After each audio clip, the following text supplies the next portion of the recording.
Okay, let's continue this con with the smashes. Apparently we've got some naysayers back in the chat. Florif is not a fan of this set, it seems. Okay, there we go. Forward smash, lifting leg drop. Jeff Hardy crouches a bit and then rises up with an opponent within Jeff's... That's a bad phrasing. Jeff Hardy crouches a bit, rises up. Opponent within Jeff's reach will be carried up along the way. Then, what is his reach anyways? I don't need to know that. Jeff then suddenly drops the opponent, stunning them for a second with 4% damage uncharged. Fully charged, deals off 2 second stun and 6% damage. Range isn't very... Oh, you already said the range. But this part of the move can't be blocked. You could just... over here with Jeff's reach, you could just drop that his reach is the same as his grab range, and that'll be good. If a player uses a forward smash while the opponent is stunned, Jeff will grab the opponent by their legs, not be their legs, and let a double leg drop on the crouch area. The crouch area? I read that as crotch area. I think that's what it was supposed to be, but whatever it was. That deals off 12% damage with little knockback. With knockback on this move, Jeff will have a tough time pinning the opponent at higher percentages. Okay, if the opponent is not in front of Jeff, or if Jeff is already lying on the ground, he will automatically skip the first part of the front smash and does a leg drop with the whole stage builder block of range. Okay. So, Jeff already lying on the ground, skips the first part. Okay, I get it. Okay, yeah. I not feel as strongly about this move as I was the other ones, but it's okay. Up smash, Whisper in the Wind. Jeff steps on the background and gets a bit into the air. Once again, you're just pulling things out of nowhere, but okay, you just kind of need it. And depending on how long you charge it, Jeff can climb the background from 1 stage builder blocks to 3 stage builder blocks. Then, depending on the direction that he was facing, he'll do a flip in mid... Okay, this crunching is just my gum, in case you were wondering. Just needed to explain that. He'll do a flip in midair, crashing down back onto his opponent, dealing a good 18% damage, with it being sure to knock the opponent out for a second. However, Jeff will be knocked down too, hitting or missing the move. It has good vertical range, but not much side range. Above average beginning and ending lag, but has good priority. He has super armor while walking on the background. That is not something that I like. Super armor that you can just hold out for as long as you want, no. You need to remove that. Or, yeah, I don't even see why it needs to be there. It's totally tacked on. But I do see now what purpose this serves when they're on the ground. Yeah, when you're on the ground. You have a long way to put you on the ground. Anyways, down smash double kick. Jeff Hardy quickly gets to his feet in the air to kick forward with both of them, like in the picture below. This does a decent... that's not a very good picture. It's kind of meh. This deals a decent 13% damage with the tripping opponents easily uncharged. With fully charged, it will do 20% damage with the OK forward knockback. This move is somewhat fast with average beginning lag, hardly any ending lag, and it has the chance to follow up with after his forward smash. This has decent priority, but has rather poor range, only hitting what's in front of Jeff, and doesn't hit high enough. High enough for what? I can kind of see where you're going there, but... yeah. It's like a down tilt? The height of down tilt? I'm not feeling... The up smash is pretty cool, except for the super armor while walking on the background, and the whole walking on the background thing in the first place. But, yeah, not really the meat of the moveset in the smashes. Okay, neutral aerial, diving clothesline. Jeff throws his body forwards, extending his arms and legs to try to hit the opponent, and if he does, it deals off 11% damage with little knockback. If Jeff manages to hit the opponent with the center of his body, it can spike opponents. More opponents. More opponent. This move barely has any beginning lag, although it has average lag if it misses. It has good priority, with the hitbox being Jeff's entire body. So, he holds out his arms and he falls. Okay. Forward air, I really think that you could, it's just like a, what's the word, belly flop. It's just like a belly flop, as far as I can see. Whatever.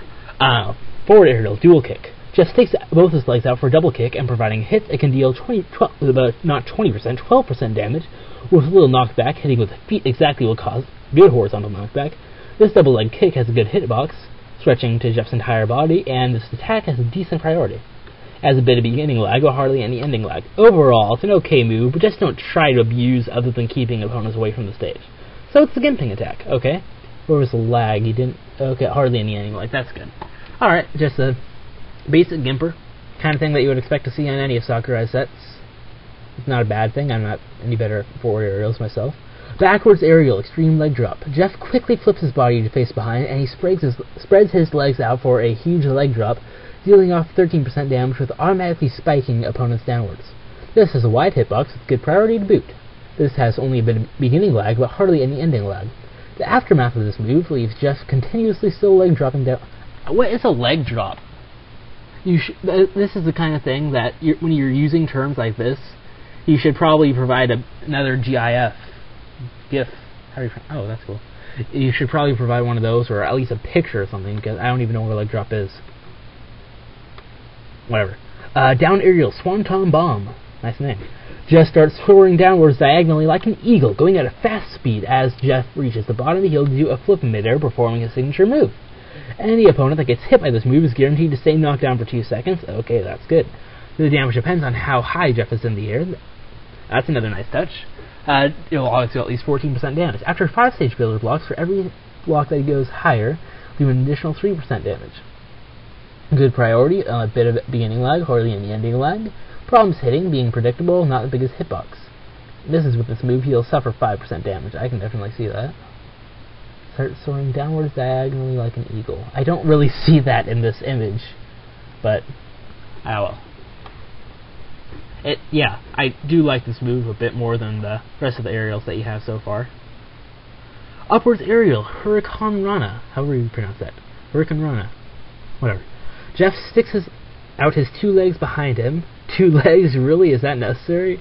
Attempting to grab an opponent by the head. Jeff will then throw his opponent with legs with great force, depending on the direction that you choose next, dealing off 5% damage.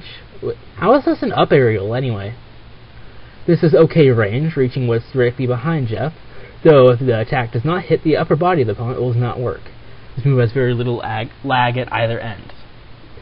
So you can grab them and throw them in midair. It's a midair grab. Alright, Jeff's got a pretty good air game, just a bunch of kicks. Not especially creative, except for that Swanton Bomb, which is, as you mentioned, his signature move, but oh well. Pummel. Throws and grab. Headlock. Jeff has a unique kind of pummel. You really should mention the whole... Oh, there's the reverse grab that you mentioned earlier. You should really mention the grab range or something. Even if it's just, basic grab range. Holding the A button will have Jeff grabbing the opponent by the neck and holding it tightly. Wrong button. This will cause the opponent to suffer a steady 2 to 4% damage per second, and Jeff will not let go until he decides to throw the opponent, or the opponent manages to button mash the A button 15 times. Easy way to get some damage without the opponent blocking all the time. So, the 2 to 4% damage, I'm going to assume that decays to about 10% damage, because the opponent should be able to get out after 3 seconds if they only have to press 15 times. Reversing A grab, mule kick. If Jeff is the one getting grabbed, he can reverse the grab by predicting where the opponent is going to throw him and moving the control stick in the same direction. Okay. Okay, so... Alright.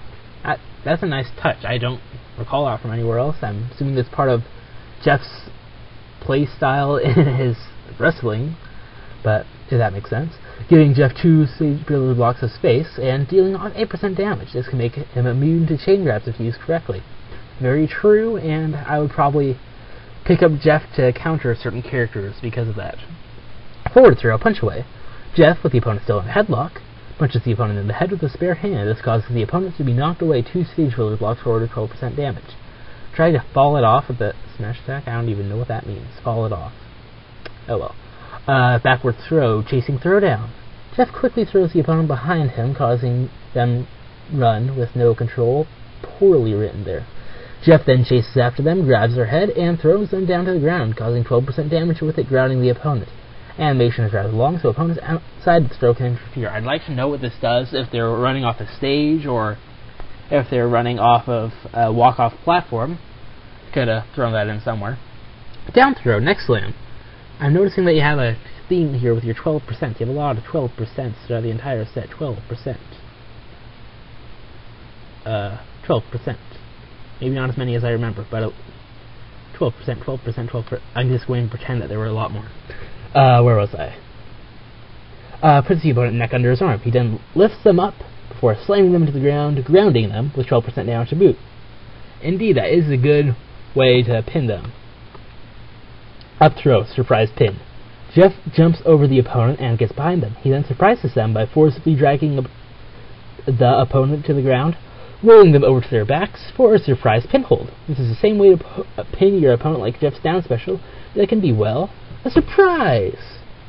Okay, well, this really just makes this move unnecessary, except for this does 12%, 2 more damage than the last one did. And nope, that doesn't do any damage either. I don't know, these moves are basically the same. They have the same purpose. Just different animation. Oh, well, I'm not going to say anything.